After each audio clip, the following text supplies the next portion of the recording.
Alhamdulillah, ini cocok ini. Serak-serak yang hangat-hangat. Bismillah.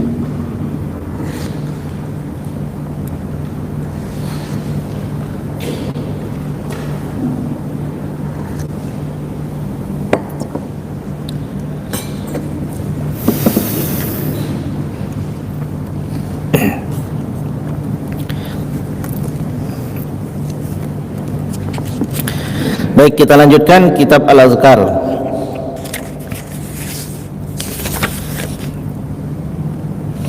Masih pada bab ma yaqulu idza qalabahu amrun. Apa saja yang diucapkan berupa zikir idza qalabahu amrun, apabila menimpanya suatu perkara, masalah yang besar.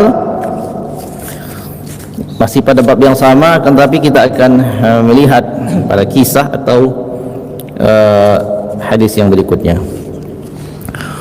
Bismillahirrahmanirrahim. Qala al-muallif rahimahullahu ta'ala, nafa'ana Allahu bihi wa bi'ulumihi fid dharain, amin.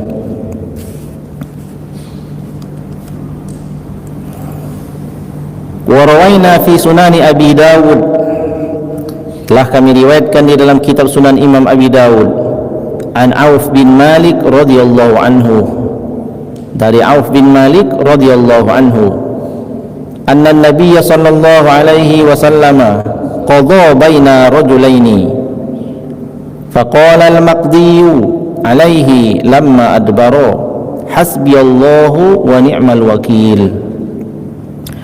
Faqala an-nabiy sallallahu alaihi wasallam inna Allah ta'ala yalumu 'ala al-'ajzi walakin 'alaika bil kaisi fa iza ghalabaka amrun faqul hasbiyallahu wa ni'mal wakil. Rawahu Abu Dawud. Jemaah sekalian, yang kita baca hari ini adalah hadis yang diriwayatkan oleh Imam Abu Dawud, di mana hadis tersebut diriwayatkan daripada Auf bin Malik. Sebelum kita melihat apa makna daripada hadis ini, kita akan melihat tarjamah ataupun biografi daripada riwayat hadis ini, yakni seorang sahabat yang bernama Auf bin Malik. Auf bin Malik ini adalah salah satu sahabat yang sangat terkenal. Beliau adalah salah satu sahabat Nabi yang paling cerdas. Namanya adalah Auf bin Malik. Auf bin Malik ini nama lengkapnya adalah Auf bin Malik Al-Asja'i Al-Ghatafani, seorang sahabat Nabi yang ikut menyertai Nabi ketika Fathu Makkah. Jadi Fathu Makkah ketika Rasulullah bersama kaum muslimin datang daripada Madinah untuk membebaskan kota Mekah, yang kita kenal dengan Fathu Mekah. Disitulah kemenangan daripada agama kita, agama Islam, atas orang-orang musyrik yang telah mengusir mereka dari kampung halaman mereka sendiri. Peristiwa besar yang dikenal sejarah, yang tidak akan pernah lupa daripada ingatan orang sampai hari kiamat nanti, adalah peristiwa besar, yakni Fathu Makkah. Semua orang yang ikut dalam Fathu Makkah itu adalah orang-orang mulia, dan mereka adalah orang-orang yang dipuji oleh baginda Nabi sallallahu alaihi wasallam, karena di tangan mereka lah agama ini terus tersebar. Salah satu sahabat Rasulullah yang ikut dalam Fathu Makkah itu namanya adalah Auf bin Malik Al-Asja'i. Beliau ini karena kecerdasannya, beliau termasuk daripada sahabat yang banyak sekali meriwayatkan hadis Nabi. Bahkan Imam Al-Bukhari, juga Abu Musa Al-Khawlani termasuk daripada sahabat Rasulullah yang mengambil hadis dari beliau ini, daripada Auf bin Malik. Selanjutnya, selain daripada ikut di dalam Fathu Makkah, sahabat Auf bin Malik al-Asja'i ini juga ikut di dalam perang Mu'tah bersama baginda Nabi sallallahu alaihi wasallam. Karena kecerdasan daripada Auf bin Malik ini, beliau banyak dapat pujian. Jadi dapat pujian di zaman itu bukan perkara yang mudah. Mendapat pujian akan kealiman ilmunya di hadapan Rasulullah dan para sahabat yang dikenal sebagai ulama-ulama semuanya. Ketika ada orang dipuji di dalam manakibnya, maka pastilah dia adalah orang yang siqoh. Mana orang yang siqoh adalah orang yang tidak lagi dipertanyakan hadisnya. Hadis yang dibawakan oleh beliau adalah hadis-hadis yang tidak sama sekali ditolak. Bahkan Imam Al-Bukhari itu banyak sekali daripada hadis-hadisnya itu yang bersumber daripada Auf bin Malik al-Asja'i ini. Jadi Abu Hurairah, Abu Musa al-Khawlani, para pemuka-pemuka pembesar ulama hadis zaman sahabat mengambil dari beliau ini hadisnya. Nah, beliau inilah, Auf bin Malik inilah seorang sahabat yang meriwayatkan sebuah hadis di mana kata Auf al-Asja'i, suatu ketika Auf bin Malik ini berada pada suatu tempat di mana Rasulullah bersama pasukannya itu sedang berada pada perkemahan. Lalu Auf bin Malik ini melihat Nabi kok nggak ada di tengah-tengah mereka. Maka khawatir beliau ini, jangan-jangan Rasulullah ini ada apa ini? Kok tidak ada pada tempatnya? Tidak ada sekeliling mereka. Lalu beliau keluar daripada tendanya, keliling beliau mencari kemana-mana Rasulullah, bertemu dengan seorang sahabat juga yang sama risaunya, yakni mencari Rasulullah sallallahu alaihi wasallam. Pada saat mereka ini berada di luar perkemahan itu, mereka, seorang sahabat yang bernama Auf ini mendengar suara yang begitu keras seperti memanggil dari atas gunung. Jadi seperti suara pekikan dari atas gunung yang tidak lazim didengar. Ketika mereka jalan terus mencari Rasulullah, maka mereka menemukan Rasulullah itu ada pada sebuah perkemahan. Lalu Rasulullah SAW mengizinkan sahabat ini, Auf bin Malik ini, untuk masuk. Lalu kemudian Rasulullah bercerita bahwa baru saja aku didatangi oleh utusan Allah. Siapa kira-kira ini utusan Allah kepada Rasulullah? Malaikat Jibril alaihi salam. Kata Nabi kepada Auf al-Asja'i, rupanya suara yang terdengar tadi itu suara malaikat Jibril, entah sedang memanggil atau sedang jalan atau sedang terbang bagaimana, karena suara pekikan yang sangat keras dari atas gunung seperti suara memanggil. Nah, ketika setelah bertemu Rasul cerita, baru saja Jibril datang kepadaku. Lalu Jibril ini berkata kepadaku, Allah subhanahu wa ta'ala menitipkan dua pesan kepadamu ya Rasulullah. Allah menawarkan dua perkara kepadamu. Apakah itu ya Jibril? Kata Nabi, yang pertama, Rasulullah, engkau disuruh memilih dua permintaan, dua hal yang ingin Allah berikan padamu, itu pilih salah satu saat ini juga. Lalu Rasulullah ini bertanya kepada malaikat Jibril, apakah itu? Kata Jibril, Allah memintamu untuk memilih. Engkau memilih menjadi orang yang akan bisa memberi syafaat, atau seluruh umatmu, separuh dari umatmu dimasukkan surga. Pasti. Jadi dua pilihan yang berat. Satu pilihannya, setengah daripada pengikut Rasulullah, yakni umat Islam, masuk surga, pasti masuk surga. Atau Nabi tidak diberi yang demikian itu, tetapi Rasulullah diberi hak untuk mensyafaati. Maka Nabi SAW timbullah rasa cintanya itu kepada umatnya, sehingga Nabi memutuskan untuk memilih pilihan, yakni menjadi orang yang diberi hak untuk mensyafaati. Jadi informasi yang sangat berharga ini. Andai Rasulullah ini memilih sesuatu itu berupa masuknya ke dalam surga separuh dari para umatnya secara pasti, tetapi yang masuk hanya itu. Nabi ini menginginkan seluruh umat Islam, mulai daripada orang-orang yang melaksanakan ketaatan sampai kepada yang taatnya sedikit, sampai kepada ahli maksiat sekalipun, sehingga dia adalah ahli iman. Rasulullah menginginkan keselamatan untuk orang itu, sehingga Nabi mengambil kesempatan untuk diberi hak itu sebagai orang yang memberi syafaat. Tujuannya adalah semoga syafaatnya baginda Nabi itu bisa menyelamatkan semua orang. Jadi sini kita renungi lagi betapa Rasulullah SAW itu begitu cinta pada umatnya. Nah, ini kisah daripada yang meriwayatkan hadis yang akan kita baca ini, namanya adalah Auf bin Malik al-Asja'i, biografi beliau. Kenapa penting? Ini penting kita bicarakan. Setiap kita melewati nama-nama orang di dalam kitab, saya sering mengingatkan mereka bukan sembarangan orang. Ketika berkata si Anu, seorang ulama di dalam kitab, mereka bukan orang sembarangan. Andai mereka orang biasa, tidak akan muncul nama mereka di dalam kitabnya para ulama. Sehingga kitab ini ibarat baju yang sudah dijahit.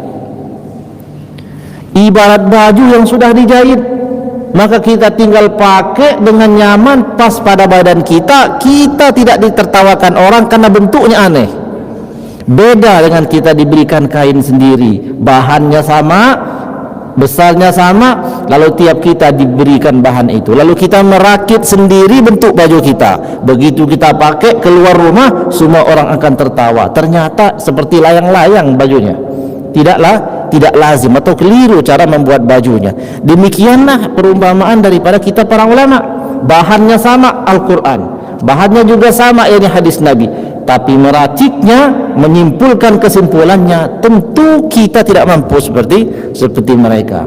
Nah, ini penting. Saya suka menyampaikan biografi para ulama juga daripada para sahabat agar kita mencintai mereka, sebab dikatakan inda dzikris sholihin, di dalam perkumpulan yang membicarakan orang-orang soleh, tanzilur rahmah, menjadi sebab Allah menurunkan rahmatnya. Kita sebut orang soleh yang berjasa pada agama ini, Allah akan menurunkan rahmatnya kepada kita sebab menceritakan mereka.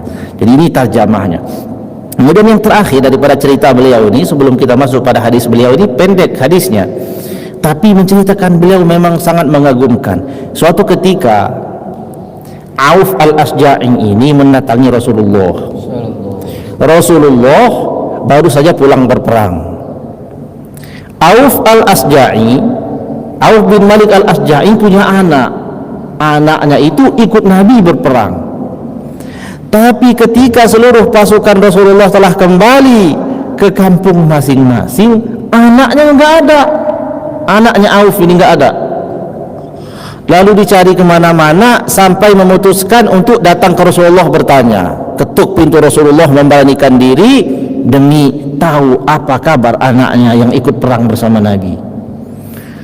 Walhasil bertemu Rasulullah, ya Rasulullah, engkau dan seluruh kaum muslimin yang ikut berjihad telah pulang kembali ke rumah dengan selamat, kecuali di antara mereka yang syahid dan beritanya telah sampai. Tetapi anak kami, kalau tidak salah namanya Malik bin Auf al-Asja'i. Jadi Auf ini punya bapak namanya Malik, anaknya Malik juga. Ya, kalau tidak salah namanya Malik, tapi yang jelas anaknya Auf, ya, Auf bin Malik al-Asja'i. Beliau ini datang ke Rasulullah, belum pulang anak saya. Lalu dicari kemana-mana, memang betul-betul tidak ada. Ternyata anaknya itu tertawan oleh musuhnya, tertawan oleh musuh daripada umat Islam.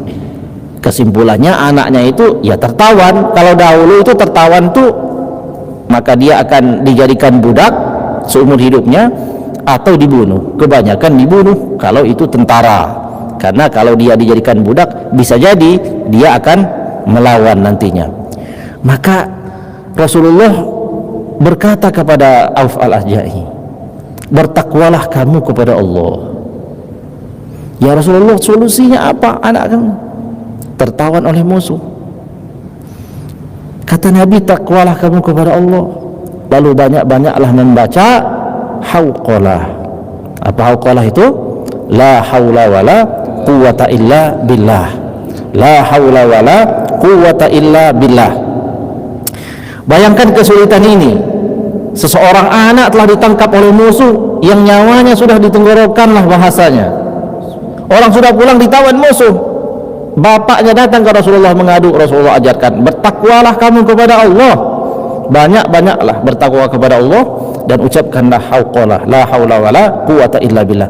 Lalu Auf al-Asja'i pulang ke rumahnya. Sampai di rumahnya bertanya istrinya, apa yang disampaikan Rasulullah kepadamu? Maka beliau menyampaikan, Rasulullah mewasiatkan untuk bertakwa kepada Allah, kemudian membaca banyak la haula wala quwata illa billah. Lalu seorang suami yang taat yang namanya Auf al-Asja'i bersama istrinya sepanjang malam berdoa kepada Allah mengucapkan la haula wala quwata illa billah, la haula wala quwata illa billahil aliyil azim. Selanjutnya keluar daripada rumahnya mereka, seorang suami dan istri ini. Ketika mereka pulang ke rumah kembali, mereka telah menemukan anak mereka itu ada di rumahnya bersama puluhan ekor kambing, ternak-ternak hasil ghanimah, harta rampasan perang. Maka bertanyalah Auf al-Asja'i, wahai anakku, bagaimana engkau bisa pulang kembali? Berceritalah anaknya, wahai ayahku, pada saat kami berperang aku tertangkap. Pada saat aku tertangkap, musuh-musuhku itu mengikat seluruh tubuhku dengan rantai besi. Aku disenderkan pada sebuah tiang yang besar, seluruh tubuhku dililit dengan rantai yang terbuat dari besi, sehingga tidak bisalah aku melepaskan diri. Tapi dalam suatu malam aku mengalami kejadian yang aneh, kata anaknya Auf al-Asja'i. Ketika aku berusaha untuk melepaskan diriku daripada ikatan daripada rantai itu, tiba-tiba rantai itu menjadi lentur sehingga aku bisa lepas daripada rantai itu. Setelah aku lepas daripada rantai itu, tiba-tiba aku dibawa terbang oleh malaikat bersama kambing-kambing ini sampai ke sini. Karena apa yang ditanya oleh orang tuanya itu, bagaimana mungkin jarak dari sini ke tempat musuh itu memerlukan waktu berhari-hari? Ini kok bisa sekejap mata setelah mereka keluar rumah sudah anak-anaknya di situ. Apa kata anaknya Auf al-Asja'i? Aku dibawa oleh malaikat, diterbangkan oleh malaikat bersama ternak-ternak itu yang ada di tempat itu sebagai ghanimah, harta rampasan perang. Itu semuanya yang telah aku alami baru saja. Ini perkara bukan perkara yang cerita dongeng, tapi perkara yang nyata terjadi pada seorang sahabat Rasulullah sallallahu alaihi wasallam. Singkat cerita, karena bahagia, Auf tadi ini bahagia dengan terkabulnya doanya dengan cara yang menakjubkan, berangkat bergegas ingin mengabarkannya kepada Nabi. Ingin bergegas mengabarkan kepada Nabi bahwa anaknya dibawa oleh malaikat pulang ke rumah dalam waktu sekejap mata. Begitu berjumpa Nabi, sebelum Auf al-Asja'i ini bercerita kepada Nabi, Nabi tersenyum sambil berkata, Nabi sudah tahu itu rupanya. Apa kata Nabi? Ya Auf, berbahagialah engkau, sebab dirimu aku menerima wahyu dari Allah. Sebab dirimu Allah telah menurunkan ayatnya kepadaku. Lalu Nabi membacakan ayat A'udzubillahi minasyaitonirrajim. Wa may yattaqillaha yaj'al lahu makhraja wa yarzuqhu min haitsu la yahtasib wa may yatawakkal 'ala Allahi fahuwa hasbuh. Innallaha balighu amrihi qad ja'ala Allahu likulli syai'in qadra. Ayat yang terkenal sering kita sampaikan itu rupanya turunnya itu sebabnya seorang sahabat yang bernama Auf al-Asja'i yang begitu soleh. Ya Auf, berbahagialah engkau, Allah telah menurunkan ayat. Ayatnya berbunyi ini nih, wa may yattaqillah, barang siapa yang takwa kepada Allah. Ketakwaannya siapa tadi yang dibicarakan itu? Auf al-Asja'i, yang sampai menyebabkan malaikat turun mengambil anaknya dari tawanan musuh. Barang siapa yang takwa kepada Allah, yaj'al lahu makhraja, Allah jadikan baginya jalan keluar daripada kesulitannya yang sulit itu. Bayangkan anaknya tadi itu kesulitannya. Kita tidak seperti itu kesulitan kita. Tidaklah anak kita ada yang ditawan musuh sampai diikat akan dibunuh seperti itu. Tapi kalaupun demikian yang terjadi, Allah akan memberikan jalan keluar baginya, wa yarzuqhu min haitsu la yahtasib, dan akan memberinya rezeki dari arah yang tidak dia duga-duga. Bagaimana mungkin tadinya nyawa sudah di tenggorokan, tiba-tiba pulang bawa rezeki? Kambing-kambing yang banyak, yang tadinya mencekam, tidak ada harapan untuk selamat, tiba-tiba pulang selamat, sehat walafiat, sambil bawa kambing yang banyak. Itu rezeki. Itu rezeki yang tiada disangka-sangka. Wa may yatawakkal 'ala Allah fa huwa hasbuh. Maka barang siapa yang bertawakal kepada Allah, Allah yang mencukupi semua kebutuhannya. Innallaha balighu amri. Allah menyampaikan apa yang dikehendaki oleh Allah itu akan dilaksanakan. Qad ja'alallahu likulli syai'in qadra. Sungguh Allah telah menjadikan tiap-tiap sesuatu itu memiliki ukuran. Nah, hadirin yang dirahmati Allah Subhanahu wa taala, dari kisah yang menakjubkan tentang seorang sahabat yang bernama Auf bin Malik al-Asja'i, masalah kita ini sebenarnya ada pada diri kita. Kita mengeluh, kadang-kadang kita tidak mengeluh kepada Allah, tapi kita lebih banyak mengeluh kepada manusia. Kita lebih banyak curhat terhadap segala urusan kita ini kepada manusia. Dan setelah kita curhat kepada manusia itu, tidaklah juga nasihat orang itu kita laksanakan. Sehingga apa? Keadaan kita menjadi sebagaimana kesulitan-kesulitan kita ini tak selesai-selesai. Kenapa? Keyakinan kita kepada Allah serta ketakwaan kita yang tidak terus kita tingkatkan. Padahal itu semuanya lah yang menjadi penyelesai dari seluruh permasalahan-permasalahan yang berat. Nah, beliau ini Auf al-Asja'i tadi itu berkata, meriwayatkan sebuah hadis Nabi. Anna Nabiya sallallahu alaihi wasallam qada baina rajulaini. Suatu ketika Nabi sallallahu alaihi wasallam memutuskan perkara antara dua orang laki-laki yang berselisih. Jadi Nabi menyelesaikan dua perkara daripada dua orang yang berselisih. Faqala al-maqdiyu alaihi lamma adbaro. Lalu kata Auf al-Asja'i, faqala al-maqdiyu itu orang yang dihakimi, makna yang diputus kalah, yang diponis kalah. Berkatalah orang yang dinyatakan bersalah oleh Rasulullah SAW, lama adbaro, ketika ia meninggalkan majelis persidangan itu dan telah mendengar bahwa dirinya yang salah, dia pergi dengan cepat daripada tempat tersebut sambil berkata, hasbiyallah wa ni'mal wakil. Ini ucapan awalnya keluar dari seseorang yang diputusi salah di dalam pengadilan. Tapi begitu meskipun diputus salah oleh Rasulullah, yang dia ucapkan apa? Justru yang dia ucapkan adalah sesuatu yang baik. Hasbiyallah wa ni'mal wakil. Cukuplah Allah sebagai pelindungku. Hasbiyallah, cukuplah Allah wa ni'mal wakil, dan sebaik-baik pelindung. Faqala Nabi SAW mendengar orang tersebut berbicara demikian, Nabi bersabda, innallaha ta'ala yalumu 'alal anzi. Sesungguhnya Allah Subhanahu wa taala mencela sifat orang yang lemah semangat atau orang yang putus asa. Walakin alaika bil kais, akan tetapi hendaklah engkau itu senantiasa bil kais, tenang dalam menghadapi semua ujian yang berat. Fa iza ghalabaka amrun, maka apabila kamu ditimpa oleh perkara yang berat, faqul, maka katakanlah hasbiyallah wa ni'mal wakil. Cukuplah Allah sebagai penolongku, wa ni'mal wakil, dan Allah itu adalah sebaik-baik pelindung. Inilah yang dilakukan, yang diucapkan ketika mendapat masalah.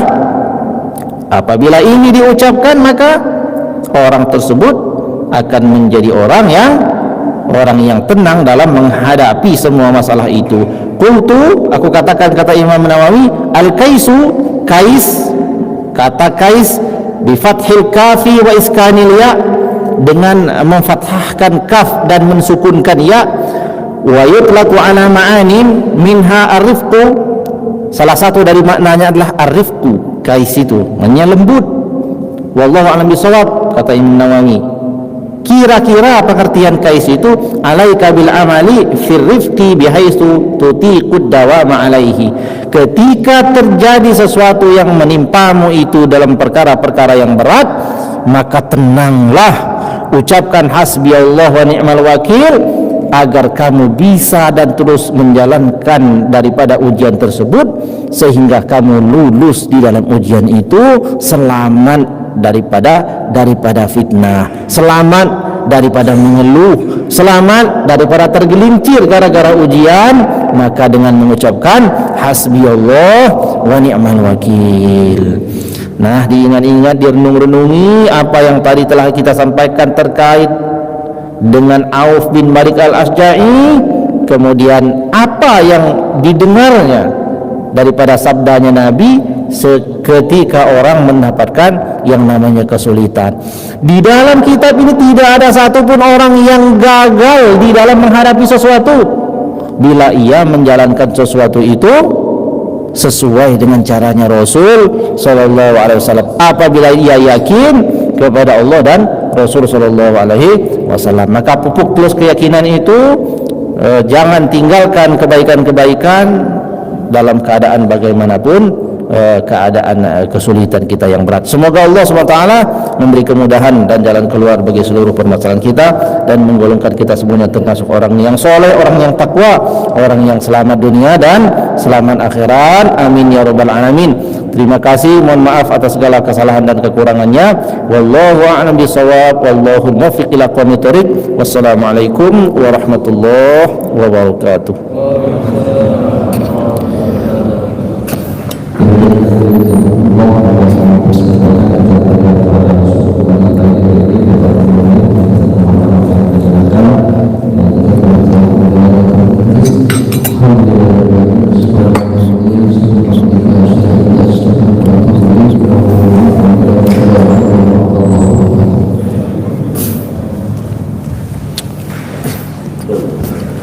Matiin, Pak.